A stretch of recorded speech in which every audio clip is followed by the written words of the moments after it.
नमस्कार दोस्तों, स्वागत है आपका अपने यूट्यूब चैनल द वैदिक आईक्यू में। और आप लोग देख रहे हैं एनआईओएस का सोशल साइंस चैप्टर नंबर 2 आज हम लोग करने वाले हैं। इससे पहले मैंने चैप्टर 1 2 पार्ट में बनाया है, आप चाहें तो उसको जा करके देख सकते हैं प्लेलिस्ट में।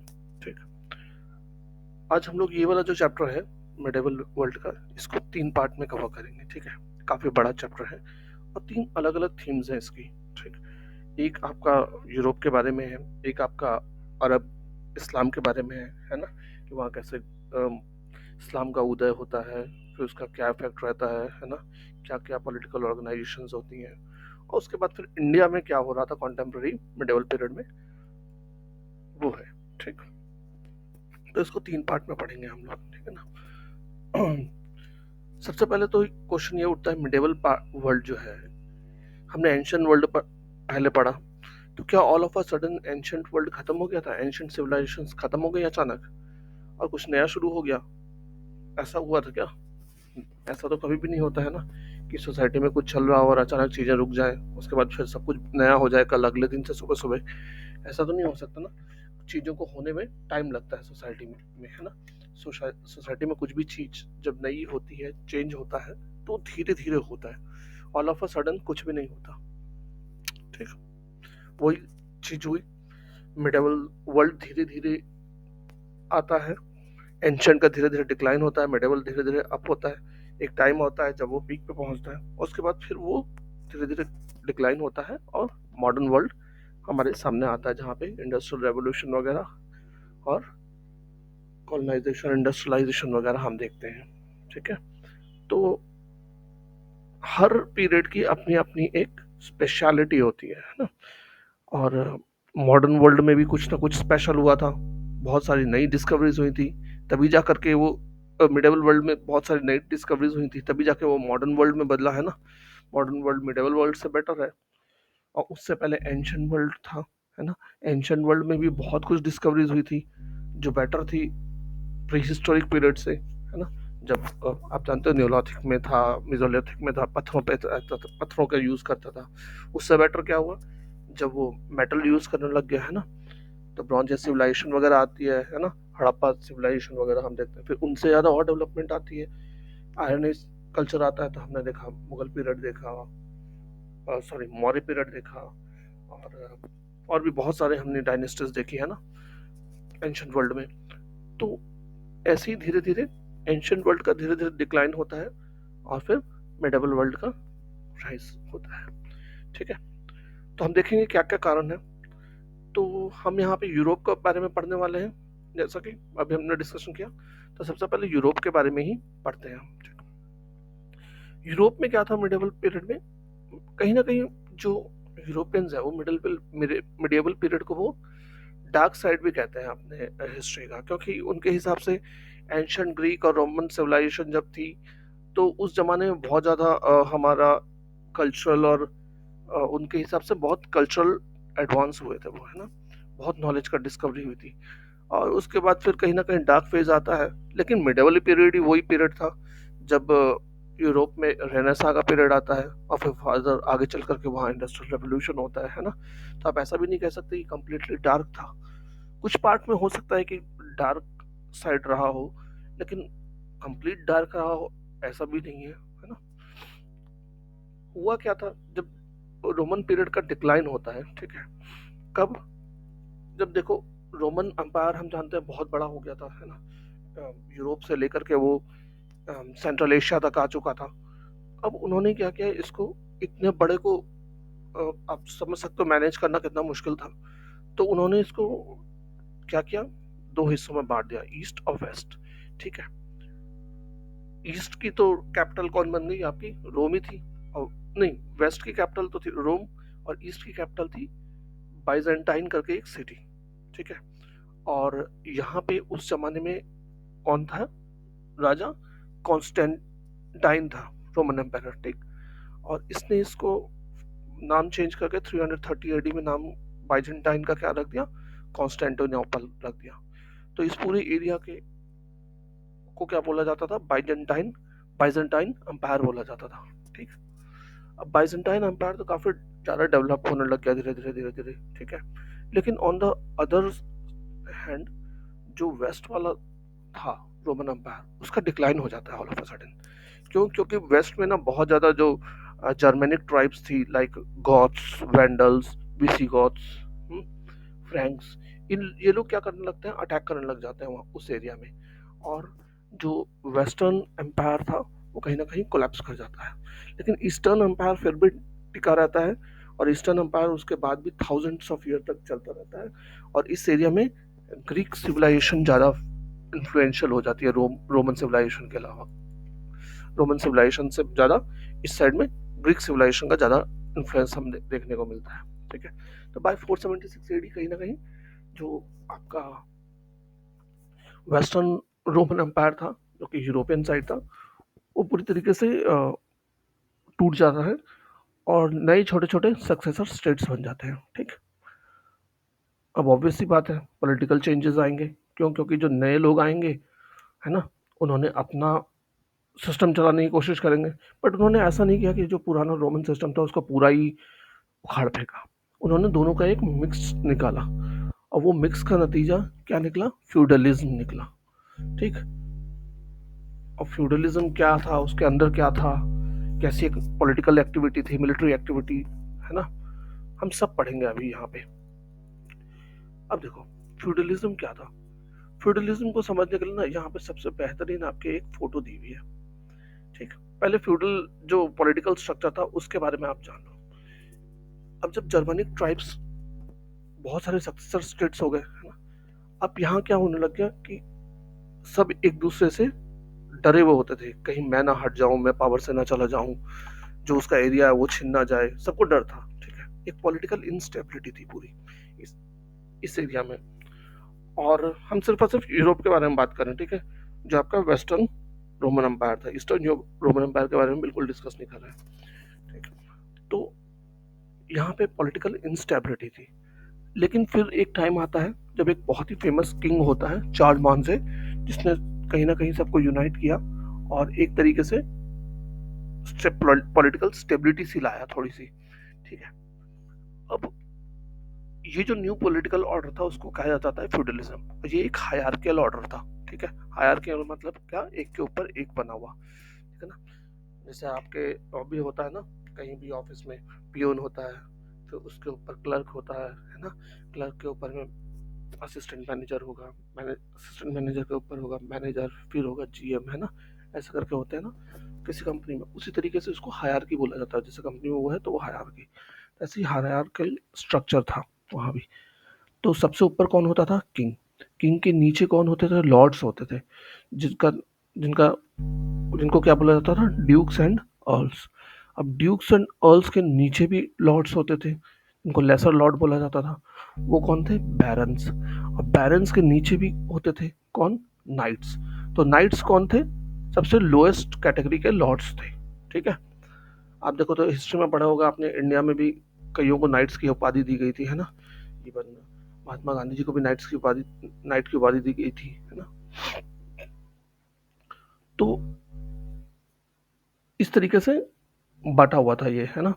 और हर जो लॉर्ड था वो अपने से ऊपर वाले के प्रति बहुत लॉयल था, है ना। और वो उसका वैसल भी था। वैसल मतलब क्या होता था उस जमाने में? कि एक तरीके से आप समझ लो कि उस पर जो उससे ऊपर वाला था, नाइट से ऊपर वाला जो बैरन था, है ना, बैरन फुल्ली डिपेंडेंट था नाइट पे। किस किस चीज़ों के लिए? टैक्सेस के लिए, ठीक। अगर उसको मिलिट्री की सर्विसेज चाहिए उसके लिए भी, है ना। और इस तरीके से लैडर बना हुआ था। और एक बैरन के नीचे कुछ एक नाइट्स होते होंगे, 5-6 नाइट होते होंगे, ऐसा करके था। फिर एक बैरन के ऊपर आपके ड्यूक एंड अर्ल थे, तो एक ड्यूक एंड अर्ल के नीचे भी होते होंगे 5-10 बैरन, है ना। उसी तरीके से एक किंग के नीचे में होते होंगे 5-10 ड्यूक एंड अर्ल, है ना। तो ये पूरा सिस्टम बना हुआ था। तो अंपायर इस तरीके से पूरा बटा हुआ था। तो आपके समझ में आ गया होगा, है ना। तो नाइट्स थे लोएस्ट लेडर में एडमिनिस्ट्रेशन के, और नाइट्स के नीचे कौन होता था? डायरेक्टली फिर आम जनता होती थी, जो लोकल पॉपुलेशन होती थी, ठीक। और नाइट्स लोकल जनता से फिर वही चीजें करता था, लोकल जनता को जो लोकल पीपल थे उनको वो मैनेज करता था, है ना। उनसे टैक्सेस लेता था, उनको प्रोटेक्शन देता था, है ना। और जरूरत पड़ने से उन्हीं में से लोगों को सैनिक बना करके ले जाता था लड़ाई वगैरह के टाइम पे। ठीक। तो ये तो था इनका क्या सिस्टम, पॉलिटिकल सिस्टम था, आपकी समझ में आ गया होगा। अब देखो इनके पास क्या होता था, एक बहुत बड़ा फील्ड होता था। ठीक है, इसको बोला जाता था मैनर। ठीक, बहुत बड़ा एरिया दे दिया जाता था, है ना, एक गांव जैसा, बड़ा गांव जैसा। ठीक है, उसको मैनर बोला जाता है। इस मैनर में तीन चीजें होती थी।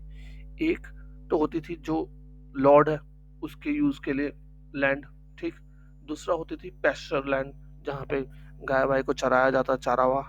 और तीसरी होती थी एग्रीकल्चरल लैंड, है ना, एग्रीकल्चरल लैंड और बाकी एक्टिविटीज करने के लिए। जैसे आप देखो यहाँ पे क्या क्या है, वाटर मिल है, वर्कशॉप्स हैं, है ना, सर्फ्स के हाउसेस होंगे। सर्फ बोला जाता था, जो काम करने वाले लोग थे उनको सर्फ बोला जाता था उस जमाने में। ठीक है, तो ये सब ये होता था। ठीक है, तो ये जो मैनर था एक लॉर्ड के अंडर होता था, और वो जो लॉर्ड था अपनी सारी जरूरत की चीजें यहीं से पूरी करता था। और उस जमाने में इतना ज्यादा पॉलिटिकल इंस्टेबिलिटी हो चुकी थी कि एक मैनर ना अपने आप में एक पूरा इकोनॉमिक सेंटर हो जाता था, है ना। उसको बाहर से कुछ लेने की जरूरत नहीं थी, सब वो खुद ही बनाते थे, खुद ही कंज्यूम कर लेते थे। इस तरीके से था मैनर। ठीक है, सर्फ क्या होता था, सर्फ थे जो पीजेंट्स थे, है ना, जो खेती वेती करते थे। अब देखो उस जमाने में ज्यादा कुछ तो होता नहीं था, या तो खेती वेती होती थी, थोड़ा बहुत ब्लैक स्मिथ का काम होता था, थोड़ा थोड़ा गोल्ड स्मिथ का काम होता होगा, है ना, आटा चक्की होती थी, कुछ ज्यादा काम तो होता नहीं था। और बस यही था। और कुछ पशु वशु पालते थे, है ना, तो उससे अंडा वंडा हुआ, मीट वीट हुई, थोड़ा बड़ा मछली वछली पाला, तो बस यही चीज का होता था। और मेनली बाटर सिस्टम चलता था। इतना इकोनॉमी गिर चुकी थी कि ये लोग बाहर से तो कुछ लेना देना था ही नहीं इनको, तो अपना ही जो प्रोड्यूस करते थे वही कंज्यूम करते थे। और जो मैनर होता था वो क्या करता था, ये जो सर्फ्स होते थे ना, इनको जबरदस्ती अपने काम करवाता था, अपने काम करवाता था। ठीक है, जबरदस्ती अपना काम करवाता था। प्लस जो वो लोग प्रोड्यूस करते थे एग्रीकल्चर प्रोड्यूस, वो तो उनको देना ही था एज अ रेंट, है ना। प्लस वो और भी टैक्सेस भी लगा देता था उन पे। ठीक है, अपने मन मर्जी से जो मन में आया वो टैक्स लगा देता था। ठीक है ना, तो फोर्सफुली काम कहीं ना कहीं हो रहा था, और लोगों के बीच में कहीं एजुकेशन का तो नामो निशान नहीं था। अब एजुकेशन नहीं हो रही तो आप सोचो और भी पिछड़ते जा रहे हैं, है ना, लोग। और जो एग्रीकल्चर प्रैक्टिसेस थी वो बहुत ही ज़्यादा बैकवर्ड थी। ठीक, तो प्रोडक्शन भी इतना ज़्यादा नहीं होता था, तो वो और भी ज़्यादा आप सोच सकते हो कि किस तरीके की रूरल लाइफ होगी, बिल्कुल ही, जहाँ खाने पीने को भी बहुत कम बचता होगा, है ना।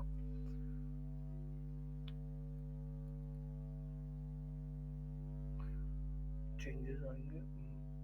ठीक है, तो ये कंडीशन थी कहीं ना कहीं इनिशियल हाफ में, है ना, जब शुरुआत हुई थी फ्यूडलिज्म की। बट फिर बाद में टाइम बदलता है। ठीक है, और प्रॉस्पेरिटी भी आती है, क्राइसिस भी आता है, मिडिल यूरोप में दोनों चीजें होती है।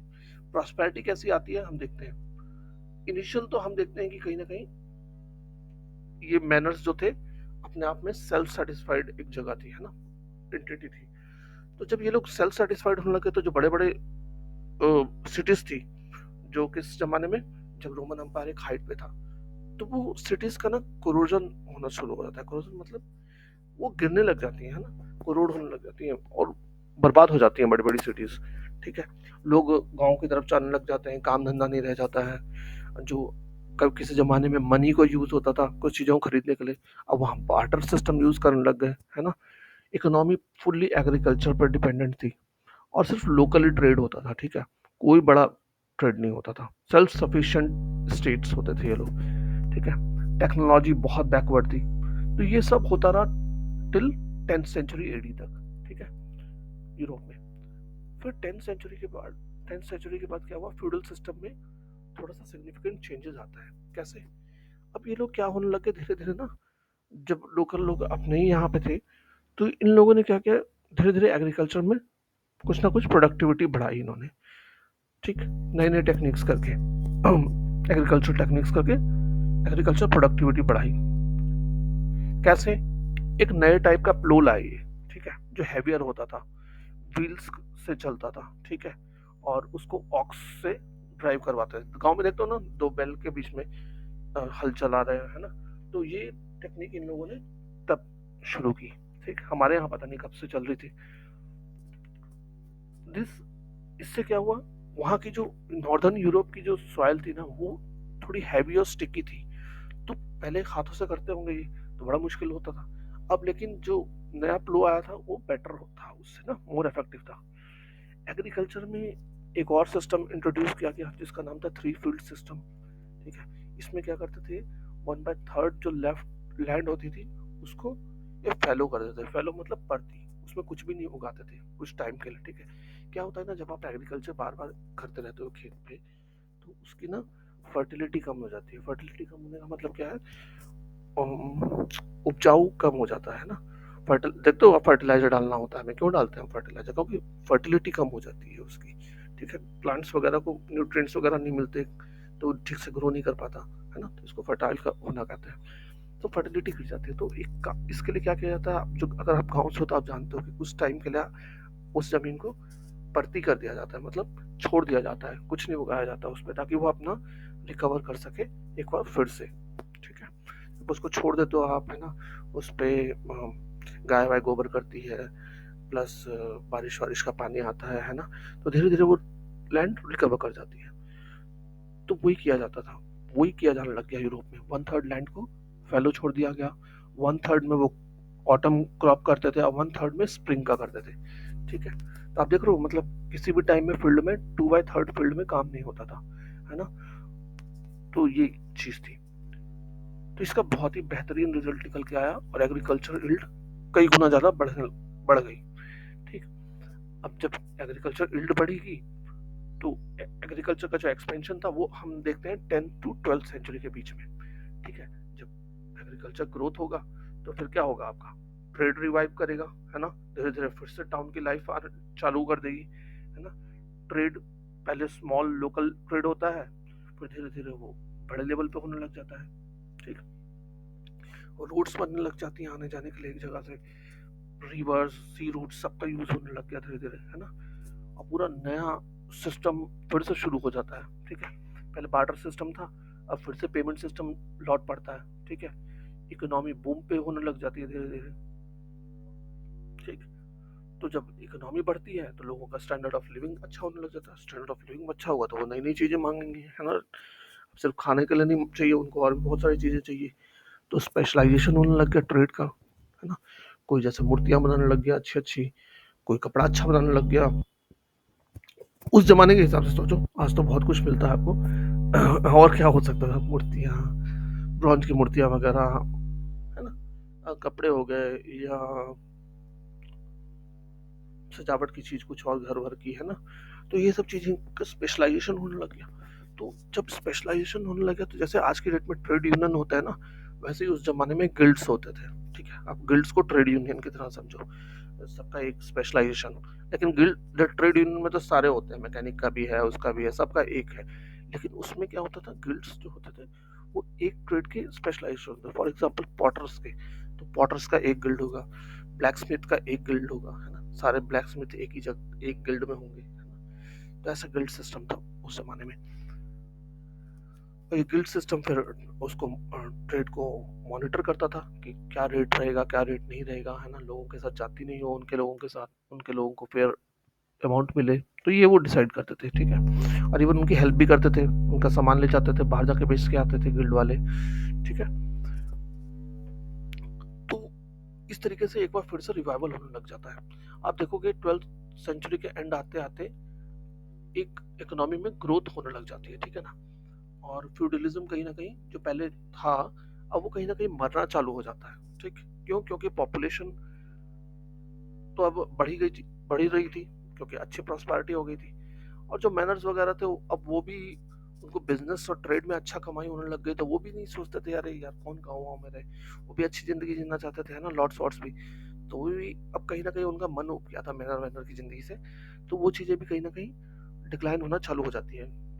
कंट्री साइड का जो पूरा सिनारियो था फ्यूडल, जो हम 10th सेंचुरी से देखते आ रहे थे, 10th सेंचुरी के पहले से 5th सेंचुरी से, तो वो कहीं ना कहीं डिक्लाइन होना चालू हो जाता है। अब इससे हुआ क्या, उल्टा हो गया असर, एग्रीकल्चर प्रोडक्शन कम होने लग गया, ठीक है? और एक टाइम ऐसा आ गया कि खाने पीने को कम हो गया, चीज़ें शॉर्टेज हो गई, फेमीन आ गया, एपिडेमिक प्लेग फैल गया वहाँ पे, ठीक है। लेकिन इससे कुछ हुआ नहीं असर, इकोनॉमी रिवर्स में नहीं गई। ऐसा नहीं हुआ कि फिर से लोग गांव में चले गए और करने लग गए, जबकि उल्टा ही हुआ। थोड़ा सा क्राइसिस का टाइम लोगों ने देखा, लेकिन 1450 आते आते इकोनॉमी एक बार फिर से बहुत तेजी से रिकवर करती है, ठीक है। अब हम बिल्कुल नया यूरोप देख रहे हैं, है ना। कहाँ हमने देखा, बिल्कुल गांव में बन चुका था, लेकिन एक बार फिर से यूरोप आता है। इसी टाइम के बीच में आप देखो 1450 से यूरोप की इकोनॉमिक बूम पे जाती है। लेकिन इससे पहले क्या था, 10th सेंचुरी तक आप देखो क्या था। वहाँ पे एजुकेशन लेवल बहुत कम था। एजुकेशन सिर्फ एलिट लोग पढ़ते थे, है ना।